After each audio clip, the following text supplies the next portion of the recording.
I'm 42, and for 10 years I truly believed I had built a family worth protecting. Turns out I was the only one who thought so.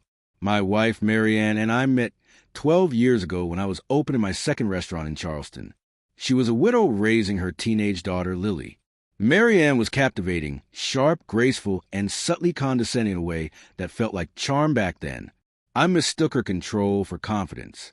Last month, I hosted a private dinner at our home to celebrate the 10-year anniversary of my first restaurant, Harbor Light Grill. My family and close friends were there, the people who had watched me scrape my way from nothing to something. That night was supposed to honor that journey. Instead, it broke what was left of my family. The night was warm and lively, full of laughter and clinking glasses. My brother Eli, a few beers deep, turned to Lily and said with a grin, "So, what are you planning to study with that fancy tuition this guy's paying for?" She didn't even look up from her phone. "Something useful," she said flatly. "Maybe law or business, not waiting tables or cooking shrimp." The room fell silent. My fork stopped halfway to my mouth. My father frowned. My mother looked horrified. I asked, my voice shaking, "What did you just say?" Lily lifted her gaze, calm and cold. "Not everyone wants to serve food for a living. Some of us have bigger goals." Before I could respond, Marianne's glare cut across the table. "Don't talk to her like that," she snapped. "She's not your daughter, remember? She's just being honest. Something you might want to try." The words hit harder than any slap. The silence that followed was unbearable. I just smiled faintly and said nothing. The next morning, when they left for one of their girls' days, I sat at my desk with a cold cup of coffee and opened our joint bank account. I wasn't looking for trouble. I was looking for clarity. What I found gutted me. Hotel charges twice a week. High-end purchases I'd never seen. Transfers to a hidden account under another name. Nearly $40,000 gone in 6 months. And then I checked the door camera. It showed my neighbor, Darren, letting himself into my house 15 minutes after I left for work. He had a key. He stayed for hours. I didn't rage or cry. I just started making phone calls. Tuition canceled. Credit cards frozen. Car sold. Accounts closed. The deed to the house was in my trust. So I called my lawyer and had eviction papers drafted. That evening, when they came home laughing and carrying shopping bags, I was waiting at the table. I slid the envelope toward Marianne. "You have 7 days," I said.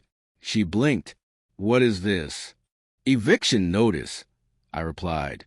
"Hotel room secret accounts. The neighbor's key. It's over." Lily's face turned red. "You can't just cancel my tuition. That's my future." "No," I said calmly. "That was my money, and I'm done wasting it on someone who looks down on the hands that feed her." Marianne snapped. "You can't do this to us." "Oh, I can," I said. "You were right last night. She's not my daughter, and you're not my wife. You were just tenants in a home I built." A week later, they were gone. The house was quiet, but for the first time, it felt peaceful. I sold my restaurant chain, opened a smaller place, Salt and Smoke, and filled it with people who actually appreciated hard work. My brother stopped by one night with a bottle of whiskey and said, "You're handling this better than anyone else I know." I just smiled. You learn a lot serving people, especially how they treat those they think are beneath them. 3 weeks later, I got served. Marianne was suing me for unlawful eviction and emotional distress. My lawyer, Vincent, an old friend turned attorney, read the complaint and laughed. "She's got nothing.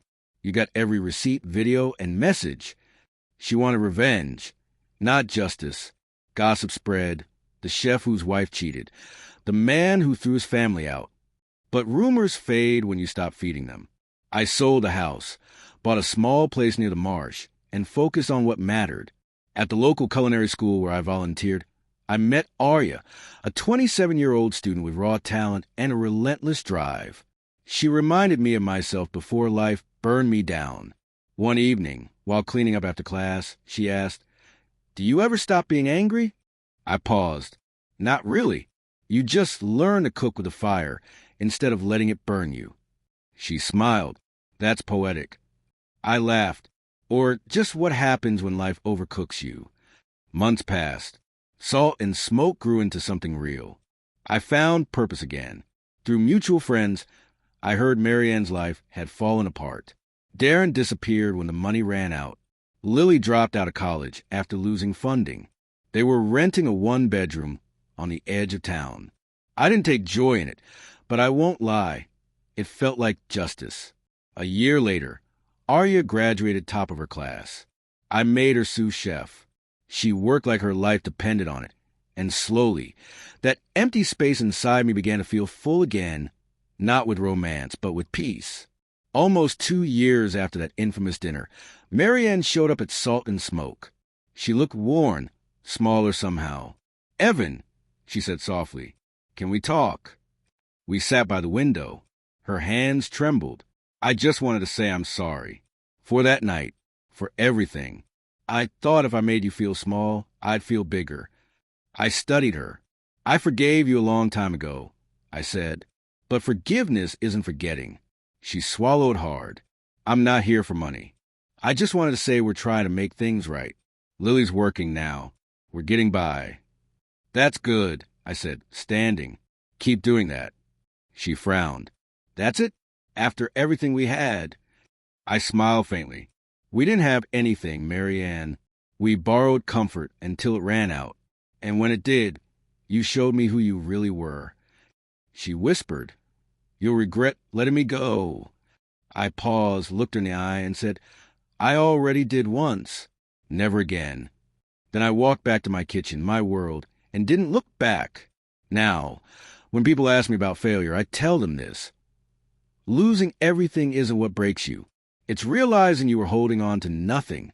Arya eventually became head chef. We never labeled what we were. We didn't need to. Some bonds don't burn out. They just glow quietly.